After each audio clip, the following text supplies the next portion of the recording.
So hi friends, welcome to our channel. Friends, మనకి staff selection commission నుంచి 17,000కి పైగా వేకెన్సీస్తో ఒక భారీ నోటిఫికేషన్ అనేది ఆఫీషియల్గా అయితే రిలీజ్ చేయడం జరిగింది. ఈ యొక్క నోటిఫికేషన్ ద్వారా మనకి రైల్వే డిపార్ట్మెంట్తో పాటు ఇన్కమ్ ట్యాక్స్, ఈ విధంగా మనకి వివిధ రకాల మంత్రిత్వ శాఖలలో ఖాళీగా ఉన్నటువంటి అసిస్టెంట్ అండ్ ఆఫీసర్ లెవెల్ జాబ్స్కి సంబంధించి ఈ యొక్క జాబ్ నోటిఫికేషన్ అనేది రిలీజ్ చేయడం జరిగింది. ఎటువంటి ఎక్స్పీరియన్స్ అంటూ కూడా ఏమి కూడా ఉండాల్సినటువంటి అవసరం అయితే లేదు గైస్. ఈ విధంగా ఈ నోటిఫికేషన్కి సంబంధించి కంప్లీట్ డీటెయిల్స్ అన్నిటిని కూడా ఈ యొక్క వీడియోలో డిస్కస్ అయితే చేద్దాం. సో ఎవరు కూడా స్కిప్ అయితే చేయదు గైస్. ఫస్ట్ టైం మన ఛానల్ని విజిట్ చేసినా కనుక సబ్స్క్రైబ్ అయితే చేసుకోండి. అదేవిధంగా పక్కనే వస్తే బెల్ ఐకాన్ కూడా యాక్టివేట్ చేసి పెట్టుకోండి ఫ్రెండ్స్. మీరు ఇచ్చేటువంటి లైక్స్ చాలా ఎంకరేజింగ్ అండ్ మోటివేషన్గా ఉంటాయి కాబట్టి సో ప్రతి ఒక్కరు కూడా వీడియోని లైక్ చేసి మీ ఫ్రెండ్స్ అండ్ ఫ్యామిలీ మెంబర్స్కి అయితే షేర్ చేయండి friends. Okay, let's start the video. Friends, ఇక పోస్టులకి సంబంధించి ఇంపార్టెంట్ డేట్స్ విషయానికి వచ్చినట్లయితే కనుక సో మనకి ఇవాటి నుంచి కూడా అప్లికేషన్ ప్రాసెస్ అనేది స్టార్ట్ కావడం జరిగింది. ఇక లాస్ట్ డేట్ విషయానికి వచ్చినట్లయితే కనుక జూలై 24th వరకు కూడా ఈ యొక్క రిక్రూట్మెంట్కి ఆన్లైన్లో అప్లై చేసుకోవాల్సి అయితే ఉంటుంది. సో ఇక పోస్టులకి సంబంధించి టైర్ 1 ఎగ్జామినేషన్ వచ్చేసరికి సెప్టెంబర్ ఆర్ అక్టోబర్లో కండక్ట్ చేస్తామని చెప్పేసి ఇక్కడ మనకి జాబ్ డీటెయిల్స్లోనే క్లియర్గా మెన్షన్ చేయడం జరిగింది. సో ఇక పోస్టులకి ఎవరెవరు అప్లై చేసుకోవచ్చో చూసుకున్నట్లయితే కనుక ఆల్ ఇండియన్ సిటిజన్స్ అందరికీ కూడా మనకి ఈక్వల్ ఛాన్సెస్ అనేవి ఇవ్వడం జరిగింది. అంటే మీరు ఏ స్టేట్కి చెందినా సరే both male and female candidates ఇద్దరు కూడా ఈ యొక్క వేకెన్సీస్కి ఆన్లైన్లో అప్లై అయితే చేసుకోవచ్చు. సో పోస్టుల వరకు ఏజ్ లిమిట్ విషయానికి వచ్చినట్లయితే కనుక సో మనకి ఇక్కడ డిఫరెంట్ డిపార్ట్మెంట్లో ఉన్నటువంటి వేకెన్సీస్ని రిక్రూట్మెంట్ అయితే చేయడం జరుగుతుంది. లైక్ మనకి central secretariat service, intelligence bureau, minister of railways, minister of external affairs అని చెప్పేసి ఈ విధంగా మనకి గ్రూప్ బి క్యాడర్లో ఉన్నటువంటి డిఫరెంట్ డిపార్ట్మెంట్స్కి సంబంధించి డిఫరెంట్ ఏజ్ లిమిట్ అనేది ఇవ్వడం జరిగింది. సో ఒక్కొక్క పోస్ట్కి సంబంధించి ఏజ్ లిమిట్ విషయానికి వచ్చినట్లయితే కనుక కొన్ని పోస్టులకు వచ్చేసరికి 20 to 30 years లోపు ఉన్నటువంటి క్యాండిడేట్స్ అప్లై అయితే చేసుకోవచ్చు. మరికొన్ని పోస్టులకు వచ్చేసరికి 18 years to 30 years లోపు ఉన్నటువంటి జనరల్ క్యాండిడేట్స్ అందరూ కూడా ఈ యొక్క జాబ్స్కి అప్లై అయితే చేసుకోవచ్చు. సో ఇక గ్రూప్ బి విభాగంలో ఉన్నటువంటి పోస్టులకి మీరు సెలెక్ట్ అయినట్లయితే కనుక సెంట్రల్ గవర్నమెంట్ లెవెల్ 7th ప్రకారం సో మనకి బేసిక్ పేనే 44,000 అనేది రావడం జరుగుతుంది. అన్ని రకాల సెంట్రల్ గవర్నమెంట్కి సంబంధించి అలవెన్సెస్ అన్ని కలుపుకుంటే మనకి అప్రాక్సిమేట్లీ వచ్చేసరికి 60,000కి పైగానే మనకి శాలరీ అనేది రావడం జరుగుతుంది. నెక్స్ట్ మనకి గ్రూప్ బి విభాగంలో ఉన్నటువంటి మరికొన్ని పోస్టులకి సంబంధించిన డీటెయిల్స్ కనుక చూసుకున్నట్లయితే కనుక ఈ యొక్క పోస్టులకి సెలెక్ట్ అయినటువంటి క్యాండిడేట్స్కి సెంట్రల్ గవర్నమెంట్ లెవెల్ 6th ప్రకారం సో మనకి బేసిక్ పేనే 35,000 అనేది రావడం జరుగుతుంది గైస్. అన్ని రకాల సెంట్రల్ గవర్నమెంట్కి సంబంధించి అలవెన్సెస్ అన్ని కలుపుకుంటే మనకి అప్రాక్సిమేట్లీ వచ్చేసరికి 50,000 వరకు కూడా శాలరీ అనేటువంటి రావడం జరుగుతుంది. సో ఈ యొక్క పోస్ట్కి సంబంధించి ఏజ్ లిమిట్ విషయానికి వచ్చేటైతే కనుక కొన్ని పోస్టులకు వచ్చేసరికి 18 years to 30 years లోపు, మరికొన్ని పోస్టులకు వచ్చేసరికి 18 years to 32 years లోపు ఉన్నటువంటి జనరల్ క్యాండిడేట్స్ అందరూ కూడా ఈ యొక్క జాబ్స్కి అప్లై అయితే చేసుకోవచ్చు. నెక్స్ట్ మనకి క్యాస్ట్ వరకు కూడా ఏజ్ రిలాక్సేషన్స్ అనేవి అప్లికేబుల్ అయితే అవుతాయి.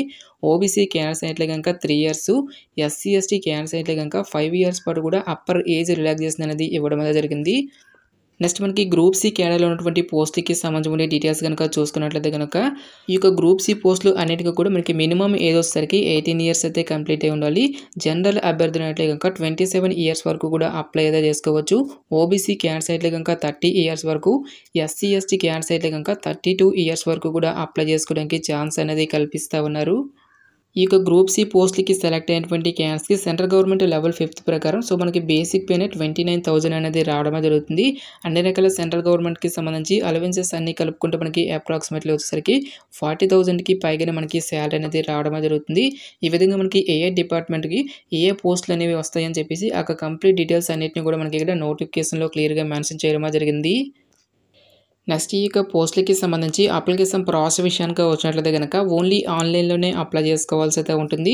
అప్లికేషన్ ఫీజుకి సంబంధించిన డీటెయిల్స్ కనుక చూసుకున్నట్లయితే కనుక ఎవరైతే women candidates, SC ST PWD candidates and ex service men candidates ఎవరైతే ఉంటారో ఈ యొక్క క్యాండిడేట్స్ ఎటువంటి అప్లికేషన్ ఫీజు అనేటువంటి కూడా పే చేయాల్సినటువంటి అవసరం అయితే లేదు. సో రిమైనింగ్ కేటగిరీకి చెందినటువంటి క్యాండిడేట్స్ అందరూ కూడా 100 rupees అప్లికేషన్ ఫీజు అనేటువంటి దాన్ని ఆన్లైన్లో పే చేయాల్సి అయితే ఉంటుంది.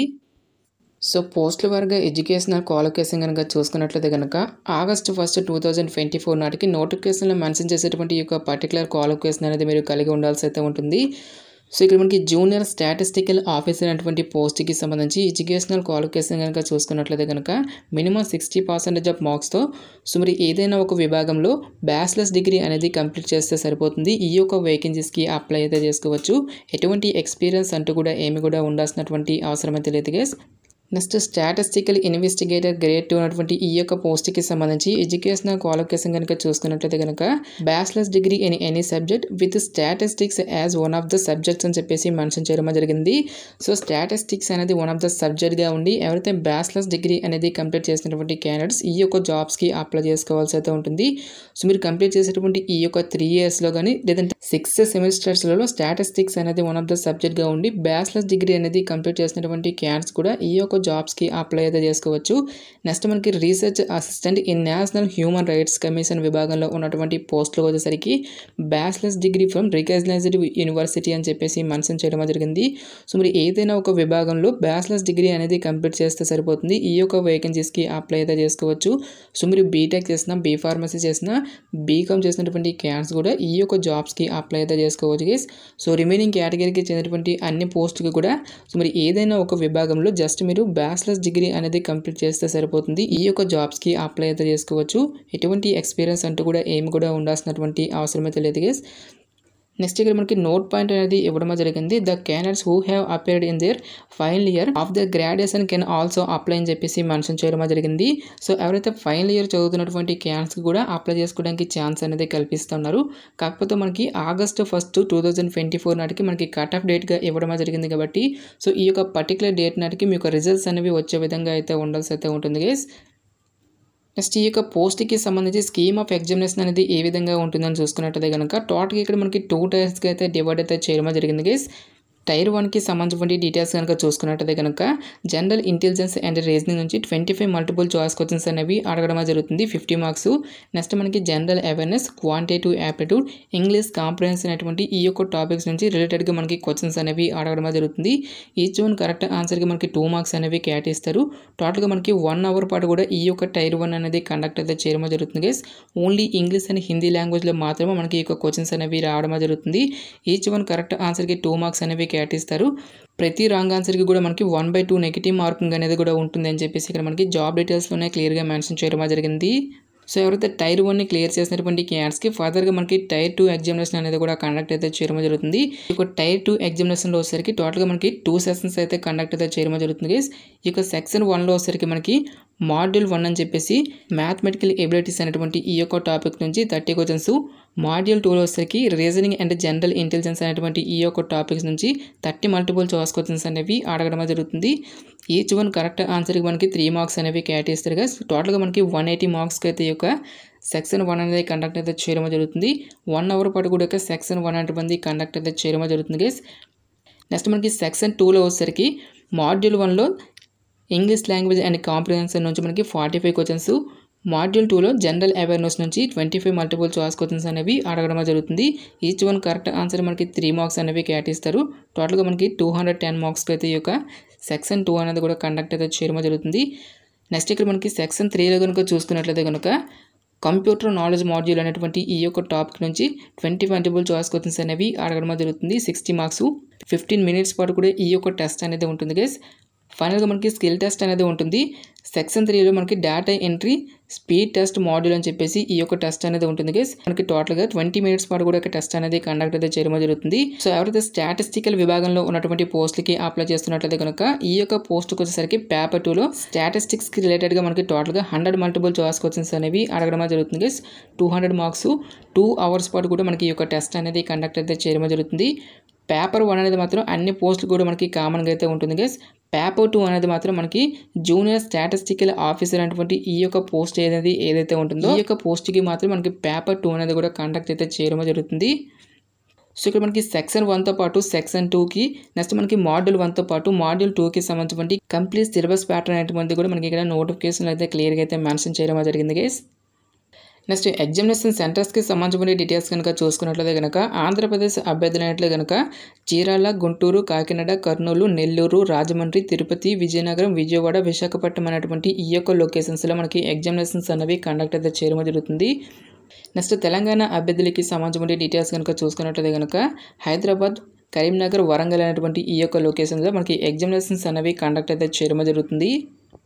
నెక్స్ట్ ఇక్కడ కొన్ని రకాల ఉద్యోగాలకి సంబంధించి మనకి ఫిజికల్ స్టాండర్డ్స్ అనేవి కూడా అడగడం జరుగుతుంది. సెంట్రల్ బ్యూరో ఆఫ్ నార్కోటిక్స్ అనేటువంటి ఈ యొక్క విభాగంలో ఉన్నటువంటి ఇన్స్పెక్టర్ అండ్ సబ్ ఇన్స్పెక్టర్ పోస్టులకు వచ్చేసరికి మినిమం హైట్ అనేది మనకి 157.5 సెంటీమీటర్స్ అయితే హైట్ అయితే ఉండాల్సి అయితే ఉంటుంది గైస్. ఇందులో ఎస్టీ క్యాండిడేట్స్కి వచ్చేసరికి మనకి 5 సెంటీమీటర్స్కి కూడా మనకి ఏజ్ కన్సెషన్ అనేది ఇవ్వడం జరిగింది. నెక్స్ట్ చెస్ట్ విషయానికి వచ్చినట్టు కనుక వితౌట్ ఎక్స్పాన్షన్ వచ్చేసరికి 81 సెంటీమీటర్స్, ఎక్స్పాన్షన్ వచ్చేసరికి మనకి 5 సెంటీమీటర్స్ అయితే ఇంక్రీజ్ అయితే అవ్వాల్సి అయితే ఉంటుంది గైస్. నెక్స్ట్ ఫిజికల్ ఎండ్యూరెన్స్ టెస్ట్కి సంబంధించిన డీటెయిల్స్ కనుక చూసుకున్నట్టయితే కనుక 1600 మీటర్స్ వరకు కూడా వాకింగ్ అనేది ఉంటుంది. టోటల్గా మనకి 15 మినిట్స్లో ఈ యొక్క రేస్ అనేది మీరు క్లియర్ చేయాల్సి అయితే ఉంటుంది గైస్. నెక్స్ట్ మనకి 8 కిలోమీటర్స్ వరకు కూడా సైక్లింగ్ అనేది ఉంటుంది. 30 మినిట్స్ లోపు ఈ యొక్క రేస్ అనేది మీరు క్లియర్ చేయాల్సి అయితే ఉంటుంది. నెక్స్ట్ ఫీమేల్స్కి సంబంధించిన ఫిజికల్ స్టాండర్డ్స్ కనుక చూసుకున్నట్టయితే కనుక 152 సెంటీమీటర్స్ అనేటువంటి హైట్ అయితే ఉండాల్సి అయితే ఉంటుంది గైస్. ఇందులో ఎస్టీ క్యాండిడేట్స్కి వచ్చేసరికి 2.5 సెంటీమీటర్స్ అనేది ఏజ్ కన్సెషన్ అనేది కూడా ఇవ్వడం జరిగింది. మినిమం వెయిట్ వచ్చేసరికి 48 కేజీస్ అయితే ఉండాల్సి అయితే ఉంటుంది గైస్.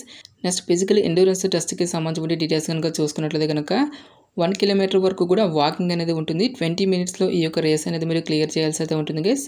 నెక్స్ట్ 3 కిలోమీటర్స్ వరకు కూడా సైక్లింగ్ అనేది ఉంటుంది. 25 మినిట్స్లో ఈ యొక్క సైక్లింగ్ అనేది కూడా మీరు క్లియర్ చేయాల్సి అయితే ఉంటుంది. Next central bureau of investigation విభాగంలో ఉన్నటువంటి సబ్ ఇన్స్పెక్టర్ పోస్టులకి సంబంధించి ఫిజికల్ స్టాండర్డ్స్ కనుక చూసుకున్నట్టయితే కనుక మేల్స్ అయినట్టయితే కనుక 165 సెంటీమీటర్స్, ఉమెన్స్ అయినట్టయితే కనుక 150 సెంటీమీటర్స్ అయితే ఉండాల్సి అయితే ఉంటుంది. నెక్స్ట్ చెస్ట్ విషయానికి వచ్చినట్టు కనుక వితౌట్ ఎక్స్పాన్షన్ వచ్చేసరికి 76 సెంటీమీటర్స్, ఎక్స్పాన్షన్ వచ్చేసరికి 5 సెంటీమీటర్స్ అయితే ఇంక్రీజ్ అయితే అవ్వాల్సి అయితే ఉంటుంది గైస్. నెక్స్ట్ ఇక్కడ మనకి ఐ విజన్కి సంబంధించిన డీటెయిల్స్ని కూడా మనకి ఇక్కడ నోటిఫికేషన్ అయితే క్లియర్గా మెన్షన్ చేయడం జరిగింది. నెక్స్ట్ ఇక్కడ మనకి నేషనల్ ఇన్వెస్టిగేషన్ ఏజెన్సీ విభాగంలో ఉన్నటువంటి సబ్ ఇన్స్పెక్టర్ పోస్టులకి కూడా మనకి ఫిజికల్ స్టాండర్డ్స్ అనేవి ఇవ్వడం జరిగింది. మేల్స్ వచ్చేసరికి 170 సెంటీమీటర్స్, ఉమెన్స్ వచ్చేసరికి 150 సెంటీమీటర్స్ అయితే ఉండాల్సి అయితే ఉంటుంది. నెక్స్ట్ మనకి చెస్ట్ అనేటువంటిది కూడా వితౌట్ ఎక్స్పాన్షన్ 76 సెంటీమీటర్స్, ఎక్స్పాన్షన్ వచ్చేసరికి 5 సెంటీమీటర్స్ అయితే ఇంక్రీజ్ అయితే అవ్వాల్సి అయితే ఉంటుంది. నెక్స్ట్ ఇక్కడ మనకి జూనియర్ ఇంటెలిజెన్స్ ఆఫీసర్తో పాటు narcotics control bureau, minister of home అఫైర్స్కి సంబంధించిన ఫిజికల్ స్టాండర్డ్స్ అనేవి కూడా ఇవ్వడం జరిగింది. మేల్స్ అయినట్టయితే కనుక 165 సెంటీమీటర్స్, ఉమెన్స్ అయినట్టయితే కనుక 152 సెంటీమీటర్స్ అనేది హైట్ అయితే ఉండాల్సి అయితే ఉంటుంది. నెక్స్ట్ చెస్ట్ విషయానికి వచ్చినట్టు కనుక వితౌట్ ఎక్స్పాన్షన్ వచ్చేసరికి 76 సెంటీమీటర్స్, ఎక్స్పాన్షన్ వచ్చేసరికి 5 సెంటీమీటర్స్ అయితే ఇంక్రీజ్ అయితే అవ్వాల్సి అయితే ఉంటుంది. నెక్స్ట్ ఇక్కడ మనకి ఐ విజన్కి సంబంధించిన డీటెయిల్స్ని కూడా మనకి ఇక్కడ నోటిఫికేషన్ అయితే క్లియర్గా అయితే మెన్షన్ చేయడం జరిగింది గైస్. సో ఇది ఫ్రెండ్స్ ఇవాళ వీడియో.